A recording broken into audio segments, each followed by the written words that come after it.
Noong unang panahon sa bayan ng France, may isang gwapong batang prinsipe na naninirahan sa napakagandang kastilyo.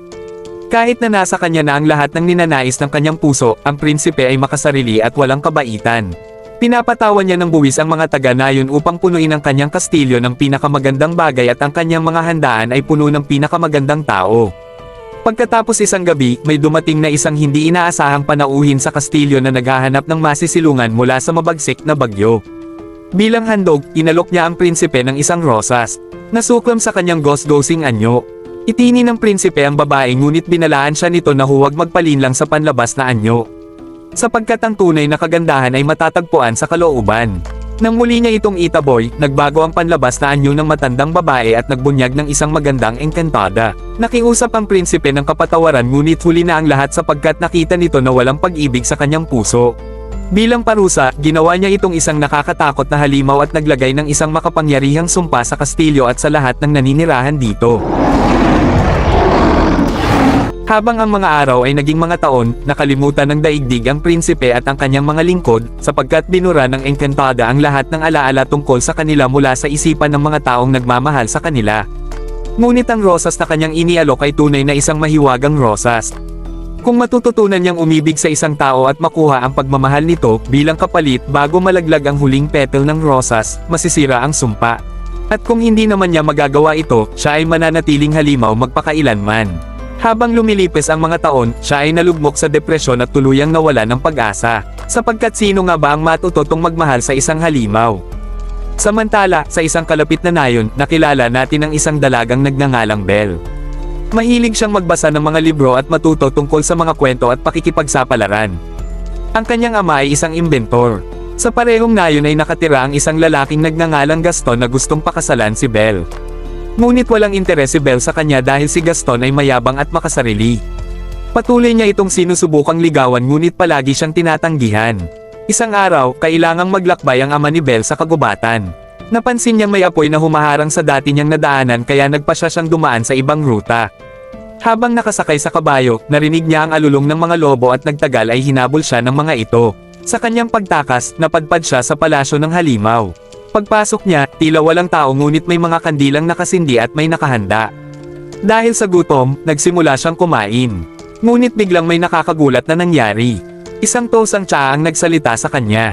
Sa takot, tumakbo palayo ang ama ni Belle. Ang totoo, ang lahat ng mga enchanted na bagay sa palasyo ay ang siyang mga lingkod ng prinsipe. Ngunit dahil sa sumpa ng engkantada, sila ay naging mga kagamitan sa palasyo. Habang tumatakas ang ama ni Belle, napasok siya sa isang hardin na puno ng magagandang rosas. Naalala niyang humiling si Belle ng rosas kaya pumitas siya ng isa. Biglang lumitaw ang halimaw at sa galit sa pagnanakaw, ikinulong niya ang ama ni Belle sa piitan. Samantala, umuwi ng mag-isa ang kabayo ni Belle. Nang mapagtantaw niyang nasa panganib ang kanyang ama, sinakyan niya ang kabayo pabalik sa palasyo upang hanapin ang kanyang ama. Pagdating niya, tila walang laman ang palasyo. Sumigaw siya ngunit walang sumagot bagaman may naririnig siyang mga bulong. Sa huli, natagpuan niya ang kanyang ama na nakakulong. Mabilis nitong sinabi sa kanya na buhay ang buong kastilyo at binalaan siyang tumakas agad bago siya makita ng halimaw. Ipinaliwanag din itong nakulong siya dahil pumitas siya ng bulaklak para sa kanya. Bago makaalis si Belle, biglang lumitaw ang halimaw at sinabing magnanakaw ang iyong ama. Natakot si Belle dahil nakakatakot ang anyo ng halimaw. Ngunit hindi niya ipinakita ang kanyang takot. Galit niyang tinawag na malupit ang halimaw dahil sa mabigat na parusang ibinigay nito sa kanyang ama dahil lamang sa isang bulaklak. Inamin niyang siya ang may kasalanan dahil siya ang humiling ng rosas. Humingi siya ng sandali upang papasukin siya sa piitan at makausap ang ama. Sinabi ng halimaw na kapag nagsara na ang pinto ng piitan, hindi na ito muling magbubukas. Binuksan niya ang pinto at agad na pumasok si Belle. Pagkatapos, itinulak niya palabas ang kanyang ama at siya ang nagkulong sa sarili sa loob. Ngayon, pinalitan ni Belle ang kanyang ama bilang bilanggo. Inilabas ng halimaw ang ama ni Belle at pinalaya ito. Nanatiling nakakulong si Belle sa kastilyo. Kapag wala ang halimaw, isang nagsasalitang orasan at candelabra ang lumapit kay Belle. Ang mga bagay na ito ay dati ring mga tao na isinumpa ng mangkukulam. Nakakapaglakad, nakakapagsalita at nakakakilos pa rin sila na parang tao. Binuksan nila ang pinto para kay Belle at inimbitahan siyang manatili sa isang maayos na silid. Naniniwalang siya ang maaaring makabasag ng sumpa. Nang malaman ito ng halimaw, nagalit siya at pinagalitan ng orasan at candelabra. Ngunit iginiit nila na si Belle ang kanilang pag-asa kung susubukan ng halimaw na makuha ang kanyang pagmamahal. Napapayag nila ang halimaw na imbitahan si Belle sa hapunan kahit labag sa loob nito. Lumapit ang halimaw kay Belle at bastos na inutusan siyang sumama sa hapunan. Tumanggi si Belle. Sinasabing una nitong ikinulong ang kanyang ama. Pagkatapos ay siya naman at ngayon ay inaasahan nitong kakain siya kasama nito. Sa galit, sinara ng halimaw ang pinto at sumigaw na kakain siya kasama nito kahit ano paman. Nanindigan si Belle at sinabi na mas gugustuhin pa niyang magutom kaysa kumain kasama ito. Umalis ang halimaw at sinabing, sige, magutom ka. Humanga ang mga enchanted na bagay, ang orasan, candelabra at tasa sa tapang ni Belle. Lalong naniwala silang siya ang makakabasag ng sumpa kaya naghanda sila ng hapunan para sa kanya. Samantala, pumunta ang halimaw upang tingnan ang mahiwagang rosas ang pinagmulan ng sumpa. Nakita niyang marami ng nalaglag na mga petals. Kapag nalaglag ang huling petals, mananatili siyang halimaw magpakailanman at ang mga enchanted na bagay ay tuluyang magiging mga walang buhay na bagay. Sa nayon naman, bumalik ang ama ni Belle at desperadong sinubukan kumbansihin ang lahat na nasa panganib ang kanyang anak. Sinabi niyang may halimaw na nagkulong dito sa isang nakatagong kastilyo. Walang naniwala sa kanya maliban kay Gaston na nagpapanggap lamang na nagmamalasakit dahil gusto niyang pakasalan si Belle. Sinundan ni Gaston at ng kanyang kasamang si Lafo ang ama ni Belle sa kagubatan upang iligtas siya. Ngunit nang hindi nila mahanap ang kastilyo, nagalit si Gaston at inakusahan ang ama ni Belle na baliw. Inamin niyang ang nais lamang niya ay pakasalan si Belle at hindi siya papayag na may humadlang dito. Nang tumanggi ang ama ni Belle, itinali siya ni Gaston at iniwan sa ilalim ng puno upang kainin ang mga lobo. Doon ay dumating ang isang babaeng nagngangalang Agatha na itinaboy mula sa kanyang nayon. Iniligtas niya ang ama ni Belle at pinalaya ito. Samantala, sa kastilyo, natagpuan ni Belle ang mahiwagang rosas. Ngunit bago pa niya ito mahawakan, biglang dumating ang halimaw at galit na pinigilan siya. Sumigaw siya na hindi nito alam ang ginagawa niya na ang paghawak dito ay maaaring ikamatay nilang lahat. Dahil sa takot sa kanyang sigaw, tumakas si Belle sakay ng kanyang kabayo. Habang tumatakbo si Belle sa kagubatan, pinalibutan siya ng parehong grupo ng mga lobo. Bago pa sila makaatake, dumating ang halimaw at matapang na nilabanan ng mga ito.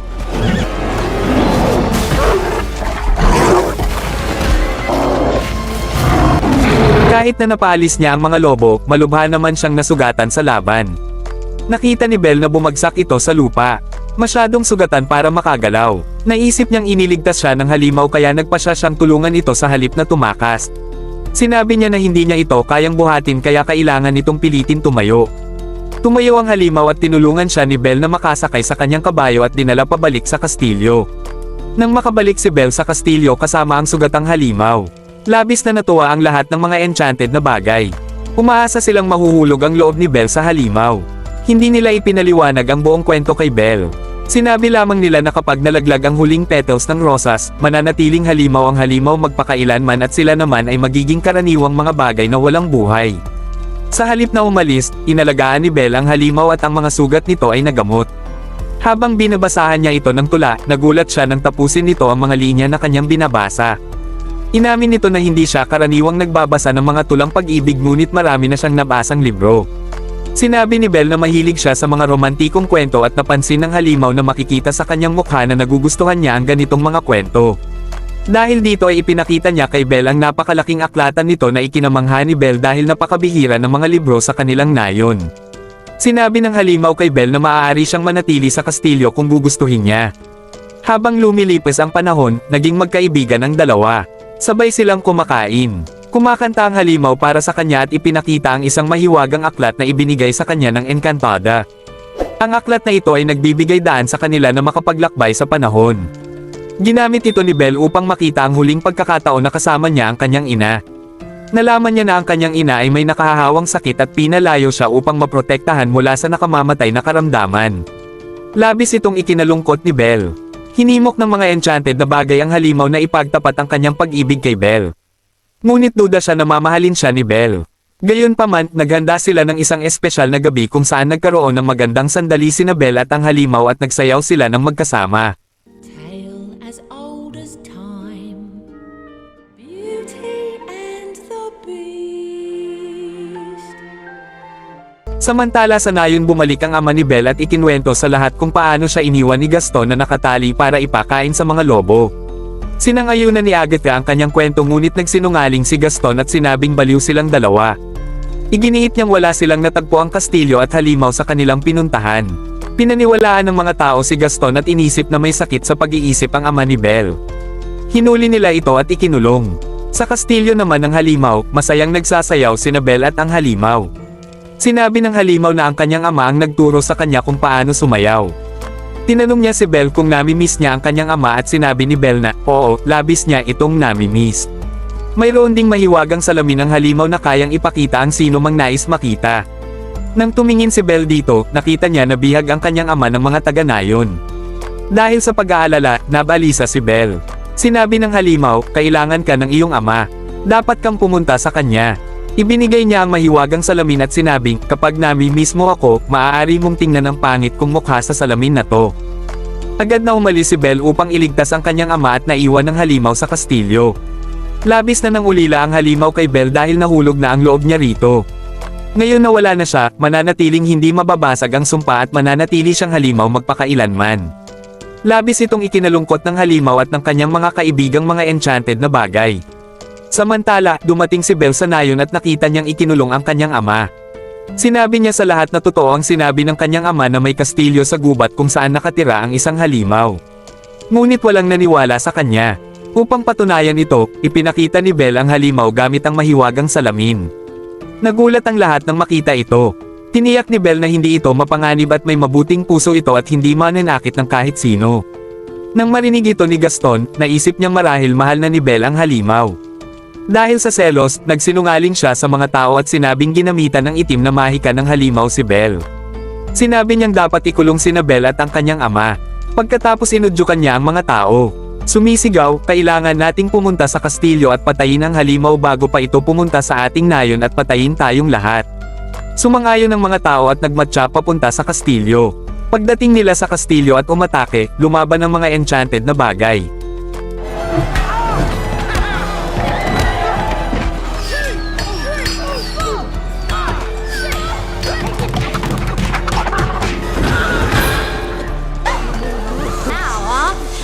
Nagtaka ang mga tao nang makita ang mga karaniwang bagay na gumagalaw ng kusa.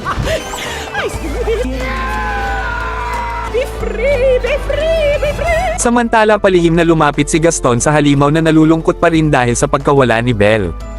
Inasal niya ito at nilinlang. Talaga bang iniisip mong mahal ka ni Belle? Alam mo bang siya ang nagpadala sa amin dito para patayin ka? Pagkatapos, binaril niya ang halimaw na nahulog ngunit nakakapit pa rin sa gilid ng kastilyo. Bago pa makabaril muli si Gaston, dumating si Belle at pinigilan siya. Nagkaroon ng labanan at nawala ng baril si Gaston. Nang makita ng halimaw si Belle na lumalaban para sa kanya, napuno siya ng lakas ng loob.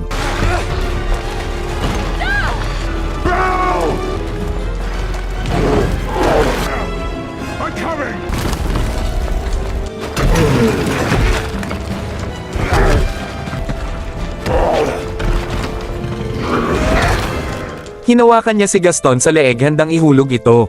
Nakiusap si Gaston, huwag mo akong saktan halimaw. At sinabi ng halimaw, hindi ako halimaw. Bago siya pakawalan. Habang umaalis si Gaston, sinamantala niya ang pagkakataon at binaril ang halimaw sa likod. Malubhang nasugatan ng halimaw at bumagsak malapit kay Belle. Kasabay nito, gumuho ang kinatatayuan ni Gaston at nahulog siya sa kanyang kamatayan. Nang hihina na ang halimaw, humihinga na lamang ng kanyang huling hininga. Umiiyak si Belle at sinabi, hindi na kita iiwan. Ngunit bumulong ang halimaw, dumating na ang oras ko. Sa sandaling iyon, nalaglag ang huling petals ng mahiwagang rosas. Natahimik ang kastilyo. Nawala ang huling bakas ng buhay sa mga bagay na may mahika. Sa sobrang dalamhati, umiyak si Belle sa ibabaw ng halimaw at sa wakas ay inamin na niya sa halimaw. Mahal kita. Sa sandaling iyon, dumating si Agatha, ang babaeng itinaboy mula sa nayon. Siya pala ang engkantadang naglagay ng sumpa. Nang makita niyang natagpuan ng halimaw ang tunay na pag-ibig, inalis niya ang sumpa. Isang makinang naliwanag ang bumulat sa halimaw at muli itong naging isang gwapong prinsipe. Labis ang tuwa ni Belle.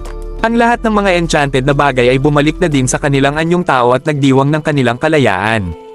Nagtapos ang kwento ng masayang nagsasayawan sina Belle at ang prinsipe sa kastilyo na papaligiran ng kanilang mga kaibigan.